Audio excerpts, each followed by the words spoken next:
Baiklah, bismillahirrahmanirrahim. Assalamualaikum warahmatullahi wabarakatuh.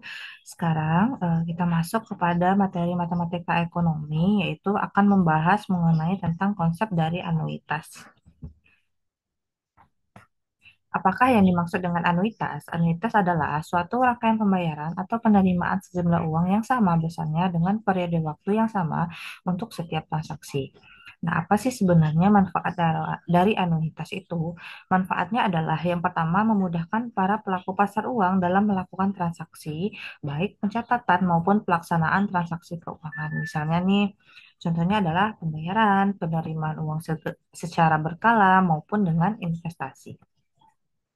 Nah, selanjutnya konsep dari anuitas itu di mana saja contoh kasusnya itu adalah misalnya pembelian rumah secara kredit, yang kedua adalah bunga pinjaman, yang ketiga adalah bunga tabungan, yang keempat adalah bunga deposito, dan yang kelima adalah bunga obligasi, yang selanjutnya adalah angsuran dari kredit. Ini adalah konsep-konsep contoh kasus dari penerapan anuitas. Nah, konsep dari anuitas itu, anuitas terbagi dua. Yang pertama adalah anuitas biasa atau dinamakan dengan ordinary annuity, sedangkan yang kedua adalah anuitas di muka. Nah, perbedaannya adalah kalau anuitas biasa atau ordinary annuity itu digunakan jika pembayarannya dilakukan pada setiap akhir periode. Nah, jadi perhitungan anuitas biasa ini dibedakan menjadi dua. Yang pertama adalah nilai sekarang atau dinamakan dengan present value dan nilai yang akan datang yaitu future value. Nah, kalau kita membahas dengan anuitas biasa atau nilai sekarang present value, itu adalah nilai saat ini dari jumlah atau arus kas secara cash flow yang terperinci dengan tingkat pengembalian tertentu. Nah, ini biasa digunakan pada perhitungan angsuran kredit dan saldo pinjaman.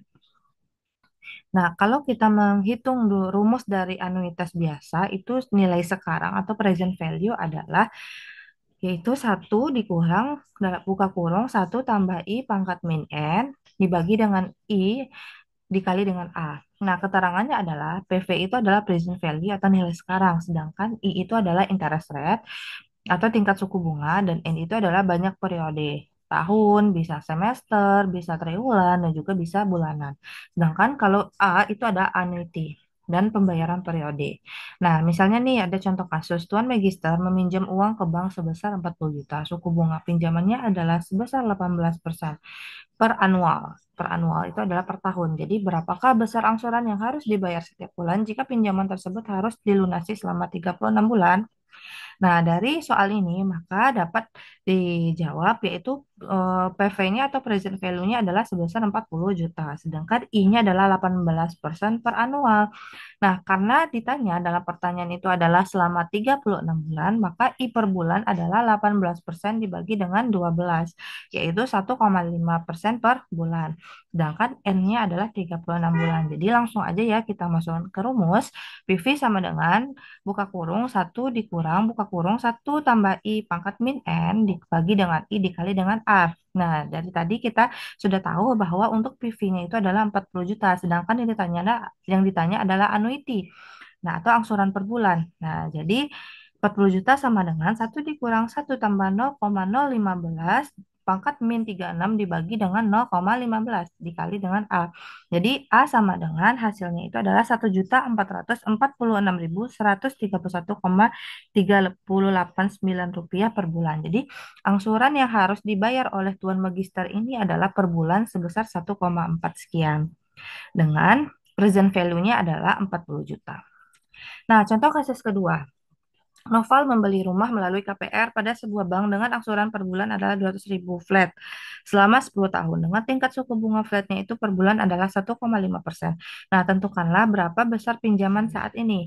Nah, kalau kita lihat di sana, diketahui bahwa tadi Noval itu membeli rumah secara KPR. Nah, angsurannya adalah 200.000. Berarti kalau angsurannya 200.000, berarti anuitinya adalah sebesar 200.000. Sedangkan N-nya adalah 10 tahun. Nah, maka pinjaman saat ini, kenapa sih kita mengambilnya adalah per bulan? Karena diketahui tingkat suku bunga per bulannya adalah 1,5%. Jadi kita jadikanlah 1,5% per bulan, sedangkan N-nya itu kita jadikan per bulan. Kalau 10 tahun menjadi 120 bulan. Nah, di sini kita diketahui I sama dengan 15% atau 0,015, A sama dengan 200.000, dan N sama dengan 10 tahun atau 120 bulan.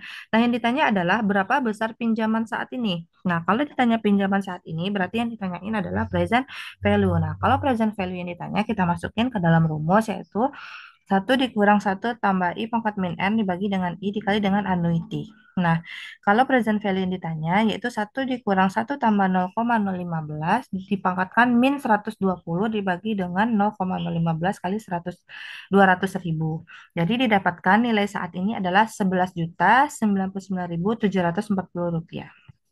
Jadi, di sini dapat diketahui bahwa yang dibayar oleh Tuan Noval adalah selama 10 tahun atau 120 bulan itu adalah nilainya adalah 24 juta. Nah, selanjutnya adalah future value. Nah, perbedaan dari present value dan future value. Kalau future value itu adalah nilai investasi yang akan dilakukan pada saat ini yang akan tumbuh seiring dengan berjalannya waktu. Nah, biasanya kalau future value ini digunakan untuk menentukan nilai saldo tabungan saat ini, lama menabung, dan besar tabungan. Nah, contohnya adalah di sini rumusnya yaitu berbeda dengan present value. Kalau future value itu rumusnya satu tambah I pangkat N dikurang satu dibagi dengan I dikali dengan annuity. Nah, di mana future value ini nilai yang akan datang ya untuk disebut dengan faktor anuitas nilai akan datang. Nah, jadi ini sama dengan deret hitung yang sudah kita pelajari sebelumnya. Nah, kita masuk kepada contoh kasus. Nah, kalau kita membahas tentang contoh kasus, di sini ada contoh kasus terkait dengan future value dari anuitas. Yang pertama adalah tentukan nilai yang akan datang atau future value jika setiap bulan menabung sebesar 200.000 selama setahun dengan tingkat suku bunga adalah 12%. Nah, kalau di sini diketahui, nah kita masukkan kepada rumus. Kalau anuitasnya adalah 200.000, I-nya adalah 12% per tahun. Nah, kalau misalnya per bulan berarti adalah 1%, sama dengan 12% dibagi dengan 12 adalah 0,01. Sedangkan N-nya 1 tahun. Nah, maka jadi kita jadikan per bulan yaitu sebesar 12 bulan. Nah, barulah kita masukkan ke dalam rumus satu tambah I pangkat N dikurang satu dibagi dengan I dikali dengan A. Yaitu satu tambah 0,01 pangkat 12 dikurang satu dibagi dengan 0,01 dikali dengan A. Anuitasnya tadi adalah 200.000. Maka future value itu hasilnya adalah 2.536.500. Jadi, apabila dia menabung per bulan itu 200.000 selama 1 tahun dengan tingkat suku bunga 12% yang didapatkan adalah sebesar 2.536.500. Maka biaya bunga yang didapatkannya itu adalah sebesar 136.500 per tahun. Jadi kalau misalnya tanpa anuitas, bagaimana kita tahu? Berarti 200.000 dikali 12 sama dengan 2.400.000. Nah, kalau misalnya dengan anuitas, dengan bunganya sebesar 12% per tahun, atau dengan 1% per bulan, maka nanti jumlah tabungannya setelah 1 tahun ke depan itu adalah 2.536.500. Nah, baiklah itu ya untuk anuitas biasa. Terima kasih. Assalamualaikum warahmatullahi wabarakatuh.